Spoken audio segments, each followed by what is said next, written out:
মানব সভ্যতার জন্য চাঁদে অভিযান ছিল উল্লেখযোগ্য এক পদক্ষেপ। পৃথিবীর উপগ্রহটিতে 1959 সালে প্রথম নভোযান পাঠায় রাশিয়া। এরপর 1969 সালে 3 নভোচারীকে পাঠায় যুক্তরাষ্ট্রের মহাকাশ গবেষণা সংস্থা নাসা।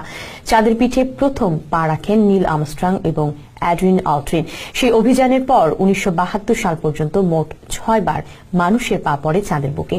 তবে এরপর নাসা আর কোনো চন্দ্র অভিযান পরিচালনা করেনি। কেন এত দীর্ঘ বিরতি? বিস্তারিত দেখুন সাদিয়া আফরোজের প্রতিবেদনে।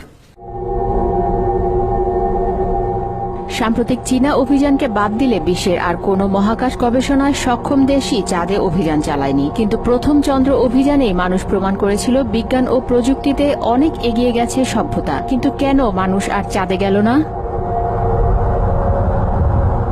মঙ্গল গ্রহের প্রতি আগ্রহ প্রবল হলেও নাসা থেকে শুরু করে বিশ্বের অনেক দেশই চাঁদে অভিযান চালিয়েছে। কিছুদিন আগেই চীনের পাঠানো রোবটযান জেড রেবি তার চন্দ্র অভিযান শেষ করেছে। তবে দীর্ঘ সময় চাঁদে অভিযান না চালানোর বিষয়ে এলিয়েন বিশ্বাসীদের দাবি, চাঁদে যারা গিয়েছিলেন তারা এলিয়েনের দেখা পেয়েছিলেন। এসব দাবিকে আরও শক্ত ভিত্তি দিয়েছেন অ্যাপোলো 14-তে চাঁদে যাওয়া নভোচারী এডগার মিশেল। এডগার এটাও দাবি করেন, চাঁদে অভিযানকালে তাদের নজরে একটি দুটি নয়, একাধিক অচেনা নভোযান চোখে পড়ে। একই ধরনের দাবি করেছিলেন চাঁদের পিঠে পা রাখা দ্বিতীয় মানুষ বাজ অল্ড্রিনও।